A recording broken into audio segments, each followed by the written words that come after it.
Welcome to Color Commentary, a podcast where the stories shaping our world are told in black and white first, and then we dig in their deeper meaning in full color.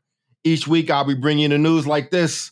First, we'll start with what I like to call black and white section, a clear, straight shooting rundown of the facts in a tradition of grace like Ed Bradley, again, my granny's favorite, Walter Cronkite, and other classic voices of journalism. Then we'll shift into the Color Commentary section, where I add my own personal opinions and insights. Sometimes it'll just be me. Sometimes we'll have guests. But let's figure out together exactly what we want this show to be. And with your feedback shaping this journey, we can do just that. Let's get into it.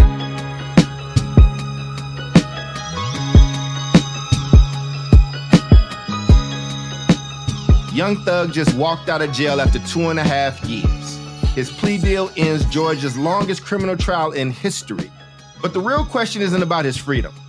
It's about the culture that put him there in the first place and why it's time for black communities to have an honest conversation about moving beyond street codes that are destroying us from the inside. Today we're talking about Young Thug's plea deal, but this isn't about one rapper or one case. This is about the intersection of black creativity and criminalization, about how street culture both reflects our pain and perpetuates it, and about why it's time to separate the parts of black urban culture we should celebrate from the parts that are actually killing our children. Let's dive into the actual league of drama and catch everybody up. On October 31st, Young Thug, real name Jeffrey Williams, walked out of court after accepting a plea deal in Georgia's longest running criminal trial. He'd been behind bars since May 2022, when he and 27 others were indicted under Georgia's RICO law for allegedly running a criminal street gang called Young Slime Life, or YSL.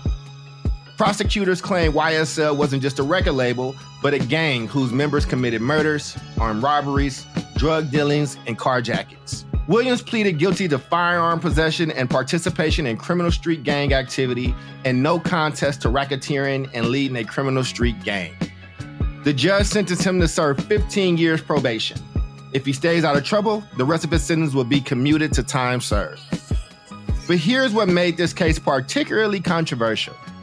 Prosecutors used Young Thug's rap lyrics as evidence against him. Songs like Just How It Is or Original Slime Shit were presented in court as proof of criminal content and even confessions to actual crimes. On October 31st, Young Thug became the latest in a series of YSL defendants to accept plea deals rather than face trial. But his wasn't the first or the most controversial. The original indictment named 28 defendants. By the time Young Thug accepted his plea deal, 8 had already taken pleas, 6 others were set for separate trials. And here's who took deals before him.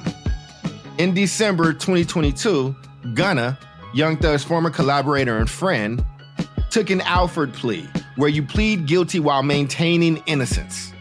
He was sentenced to 5 years, time served, and walked out of jail. The same month, Slime Life Shawty and Lil Duke also took deals. Walter Murphy, YSL's co-founder, was released. Even Young Thug's own brother took a plea deal that specifically prohibited him from contacting Thug. But it was Gunna's deal that created the biggest controversy in hip-hop. That's the black and white. Now let's talk about what this all means. You're listening to Color Commentary with Dr. Cole. So I have a few different thoughts on this story. This case forces us to confront uncomfortable contradictions. On one hand, using rap lyrics as evidence is problematic. It criminalizes black artistic expression in ways that would never be applied to other genres. Country music is full of songs about drinking and driving, but we don't arrest country singers for DUIs based on their lyrics. There are country westerns where people get shot up every single day in those country westerns, yet it does not show up in court. One of my favorite movies of all time, The Godfather, murdered droves of people. It will never end up in court proceedings. But on the other hand, we can't pretend that some rap isn't glorifying real violence, real gang activity, real harm in our communities. When Young Thug raps about YSL being a gang, and then YSL members are allegedly committing actual crimes, where's the line between artistic expression and criminal enterprise? First, let me be crystal clear about something. I love Black urban culture. I am from Black urban culture. I'm a part of it.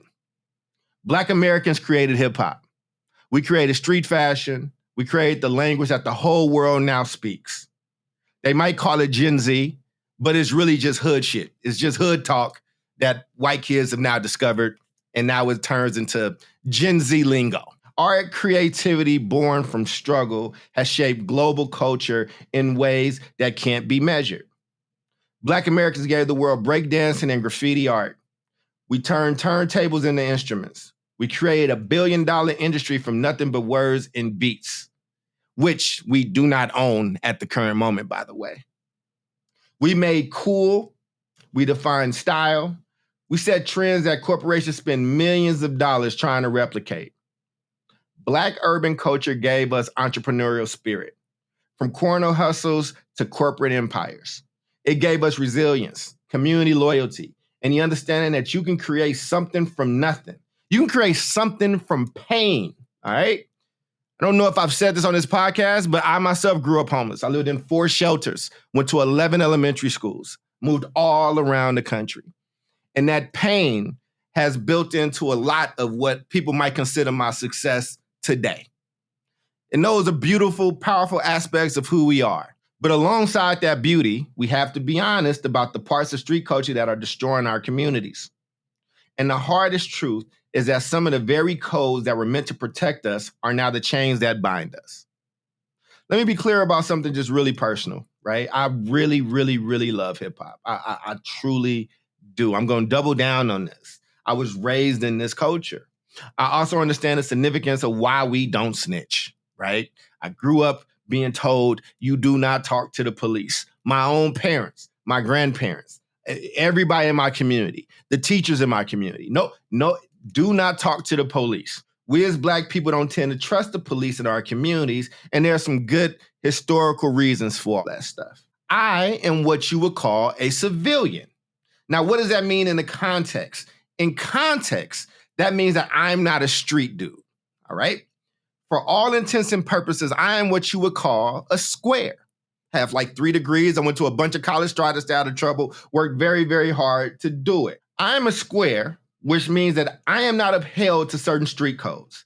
As a civilian, I can call the police when necessary. So what that means for you all that's listening that didn't grow up the way that I grew up, there are civilians and there are street people, street dudes, street ladies. When you are a street person, a part of a gang or a part of that type of lifestyle, there's a type of codes that you have to abide by. You get your revenge in the streets. You don't go to the police. So none of that stuff. You never involve authorities. When somebody's a civilian, when you just a parent that walks your kids to school, even if you're just a Black person, as the rules pertain now in 2025, you are free to speak to cops, all that stuff, whatever, okay? Just for those that might be a little confused, because these rules do change a lot. All right? Audience, are you guys with me? You with me?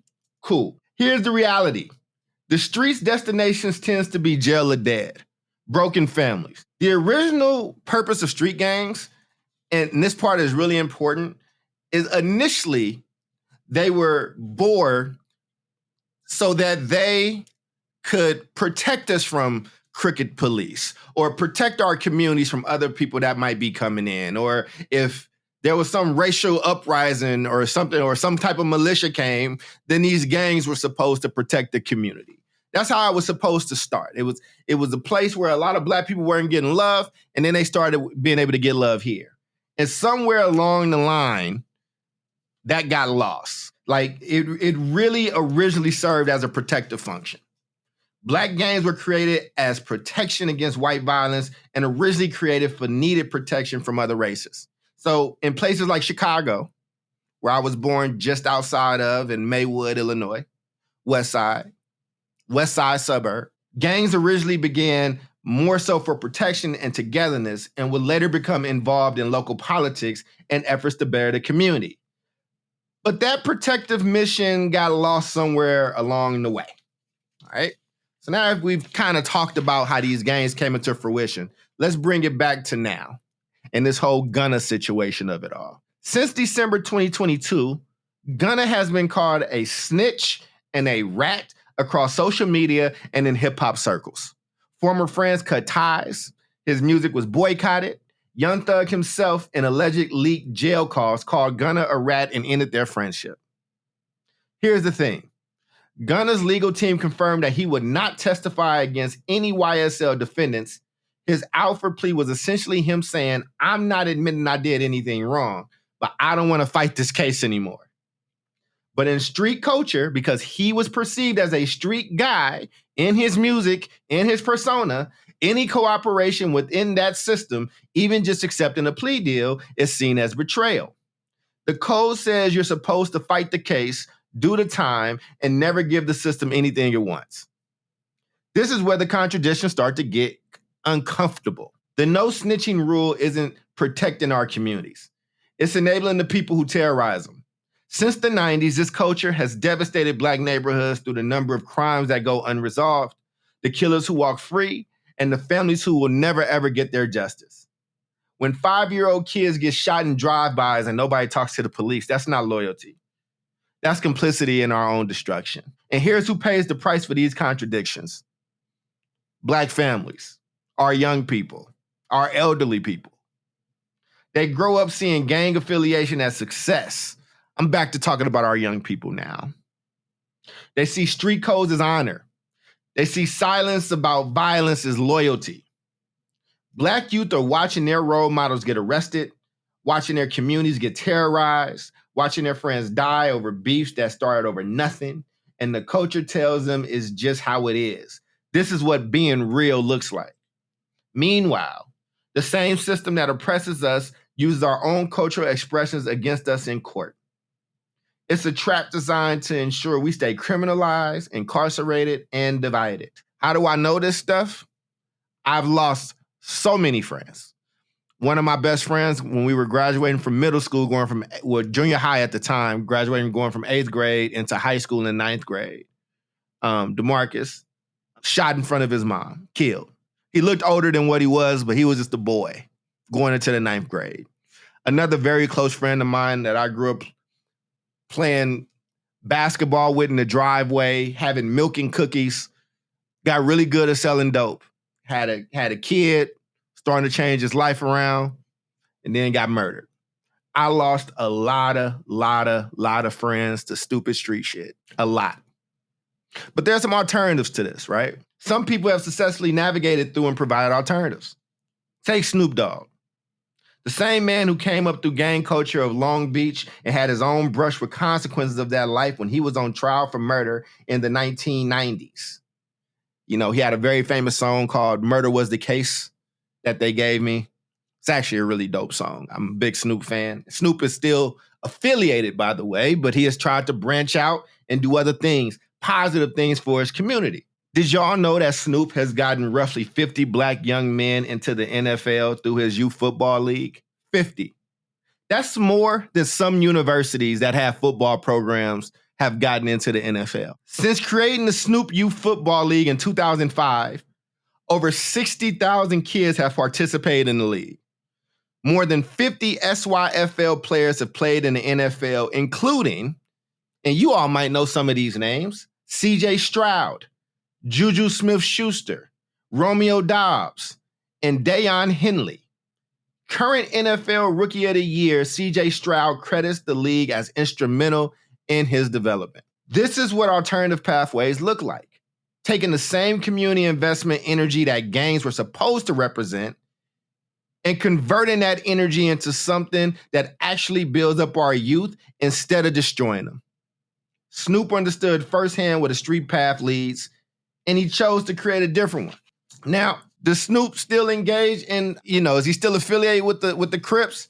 He absolutely is. He absolutely is. He is one of the rappers that popularized Crip walking into popular culture.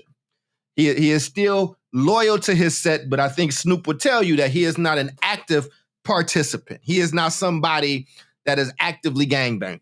But let's move away from Snoop just for a minute. I just wanted to give an example, right? Because it's important, because there are some people that have lived in that life and seen the other side of it and tried to add some value. Tookie Williams, who was the founder of the Crips, was in jail tried to reform his life, started writing children's books, started to denounce that lifestyle, right? And not too many people had more stripes than he had. But back to Gunna. He's somebody that's trying to change this narrative, right? Since getting out of jail, Gunna has commenced a full rebrand, pivoting away from traditional Black street culture to fitness. He's currently planning to run a marathon, and he's been advocating for Black men to improve their health and fitness. To date, he has not returned much commentary to his rap contemporaries calling him a rat. Meanwhile, the culture started questioning Young Thug. This is where things get interesting. Young Thug now has his own snitching allegations, because after he started publicly calling Gunna a snitch, someone started linking things on him. Mysteriously and magically, his jail phone calls all got leaked.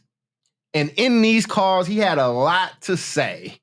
And let's just say there are a lot of people that are not happy with one Young Thug right now. There's a few things that he admitted in these calls. He had a lot to say about some of his fellow rappers, some people that we thought that he was friends with. He has been exposed to admitting to cheating on his very famous girlfriend. It's just not coming off well. And all this kind of started because some people were tired of him going at Gunna because they had details that Thug might have spoke and gave some pleas himself. The irony of life. Major lesson. Here's a lesson for everybody, and this is from me. These streets do not belong to you, and they do not love you. Stop dying for streets that you have no ownership of. Stop it. The streets is an ecosystem, and it will always survive, with or without you. Similar to Vegas and how the house always wins, the streets will take everything from you. I say this respectfully. Again, I am not a street guy, so I'm hopefully giving this the respect it deserves.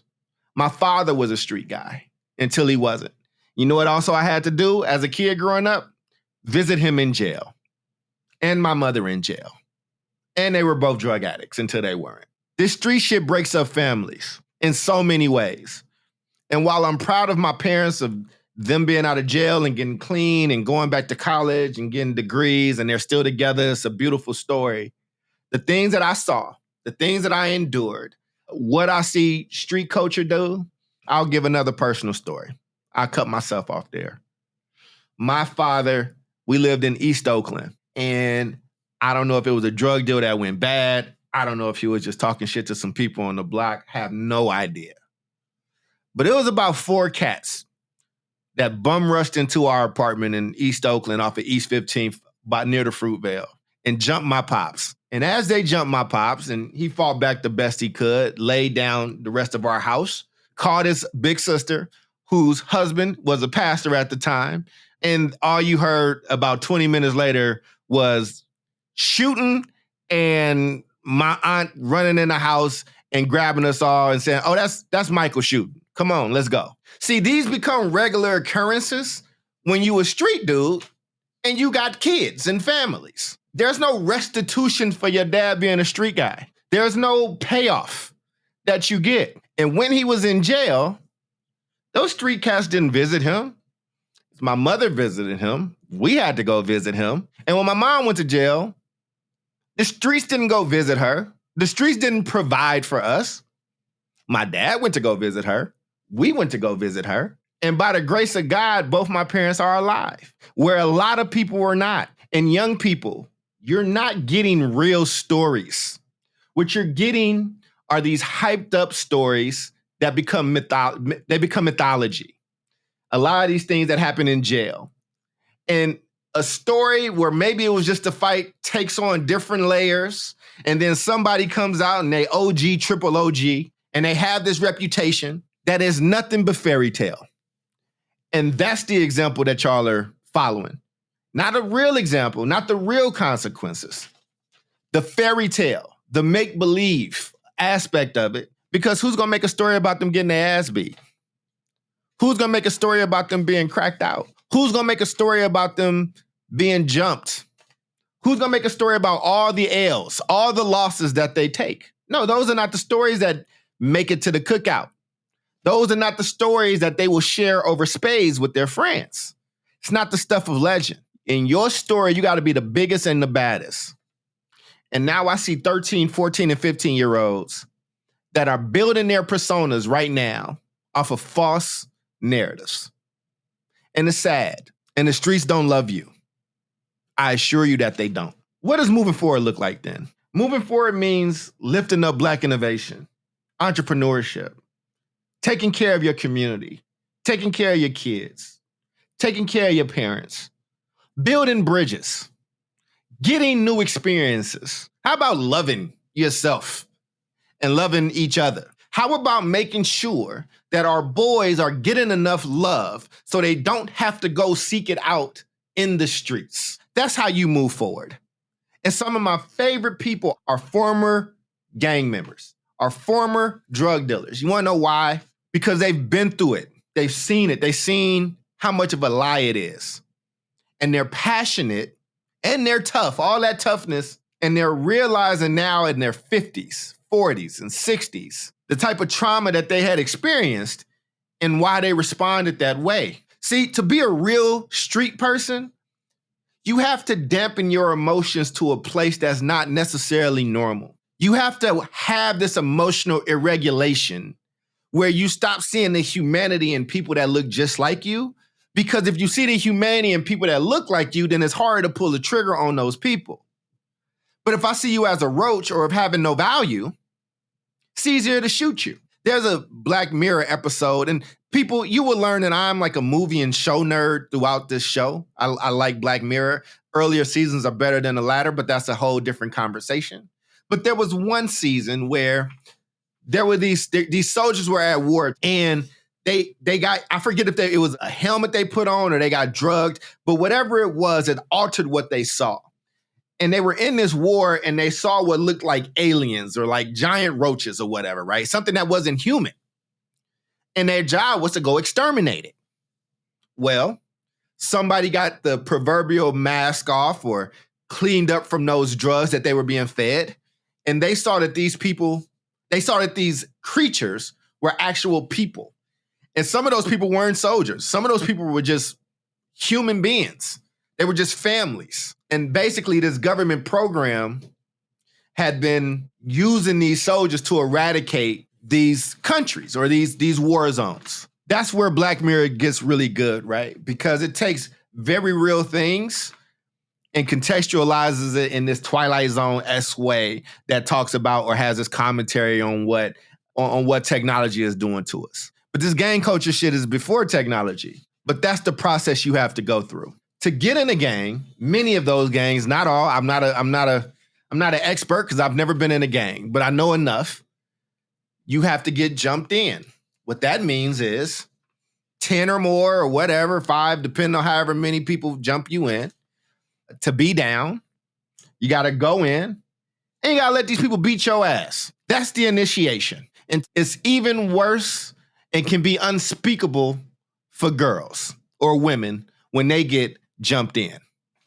Because women, they might get jumped in physically, but in some cases, they get brought in sexually with a very similar process. I won't elaborate. We're talking about moving forward. It means understand that the real loyalty isn't staying silent while people harm your community.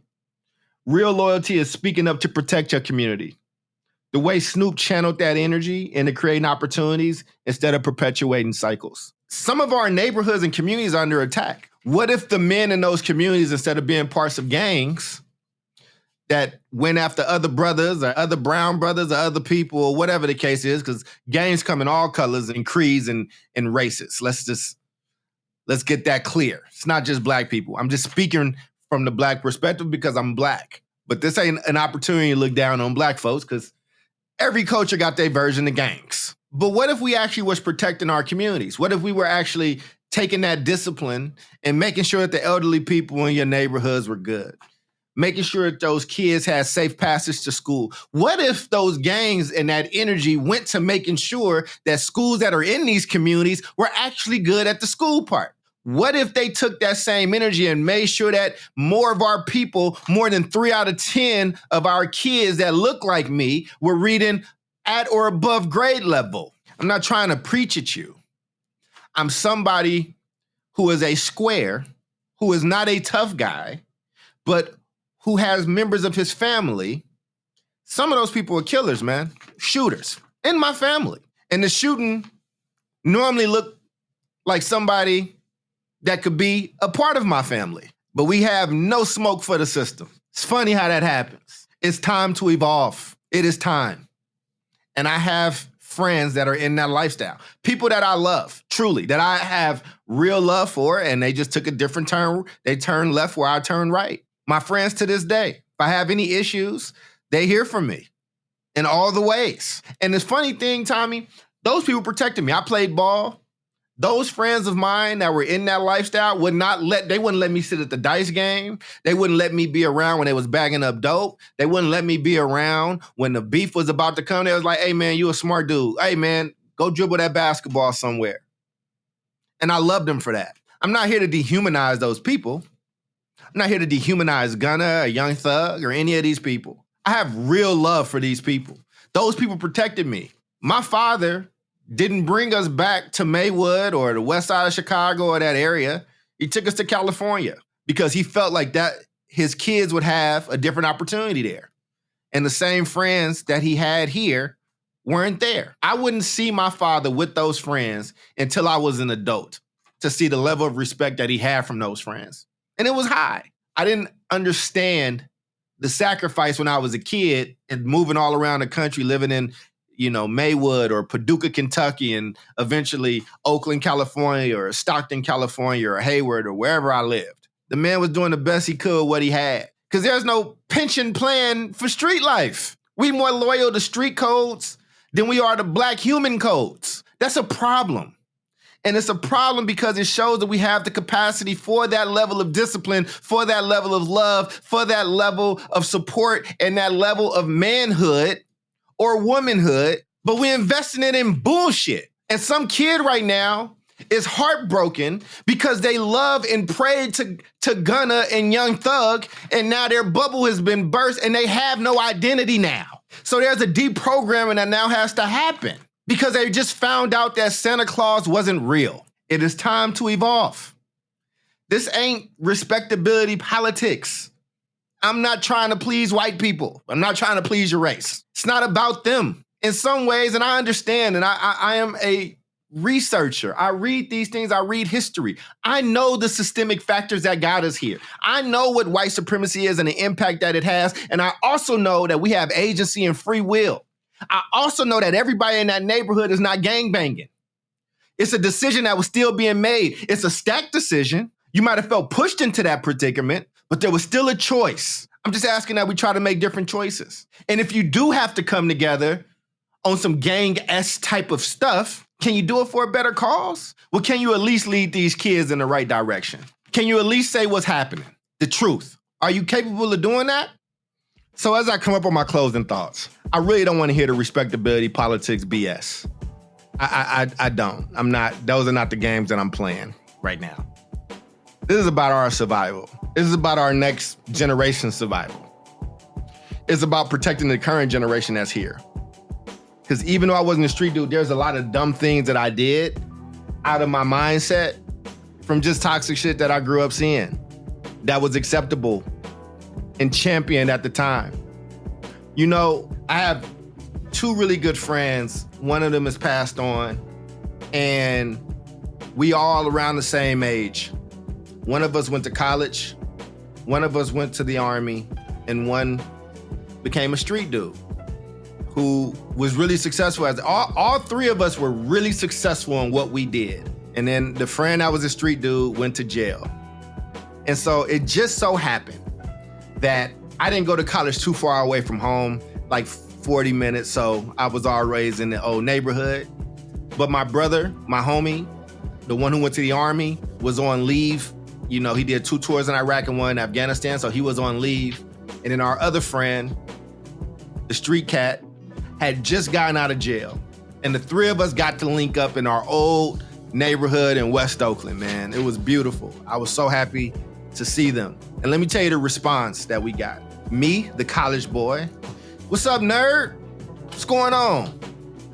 Think you better than everybody now? Because you in college? My brother, the Army guy, How many people you killed? You crazy yet?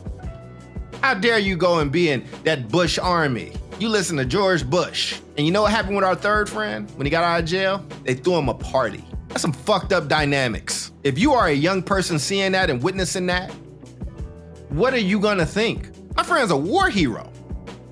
And he saw real action in a shootout with one of Saddam Hussein's sons and his faction. Anyway, something to think about. Young Thug is free. I'm glad he has a second chance. But this case should be a wake-up call for all of us. The culture that made him famous is the same culture that put him in prison. The codes that made him real are the same that made him a target. Do something productive with your life, young man. Do something productive with your life, young woman. We can do better. And if you're in that life, you have a wealth of knowledge and experiences and wisdom that you can share and steer people the opposite way. We can do better.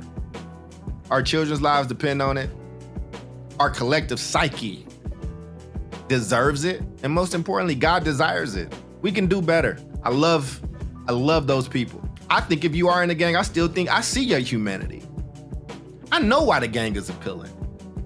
Society don't love you. I don't know how much love your parents showed to you. I mean, I seen some of us had really loving parents. I also seen some parents talk to their kids that were my friends. You just like your bum ass daddy. You ain't shit like your daddy. Your mama don't love you. She would be here if she loved you. Your mama left because of you. I've heard that said to young people. So I get the appeal of a gang. It's similar to when I played basketball in high school. I would do anything for that team. I got up at 6 a.m. for early practices. When we had them that early, I ran around a track until I threw up. If one of those people on that team got into a fight, we all got into a fight. It's the most love I've ever felt in my life. I get the gang. Let's deconstruct it, because all this does is come to love. So how do we spread love in our communities so much so that gangs won't have enough oxygen to breathe?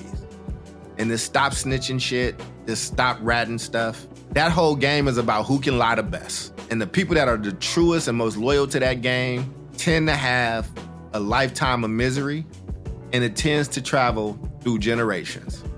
So do with that what you will. This has been another episode of Color Commentary with Dr. Cole. Thank you for listening to Color Commentary. We love to hear from you, so drop us an email at colorcommentarypod@gmail.com. And if you like what you hear, please subscribe to the show, leave us a 5-star rating, share it on social media, and join us every Thursday for more Color Commentary with Dr.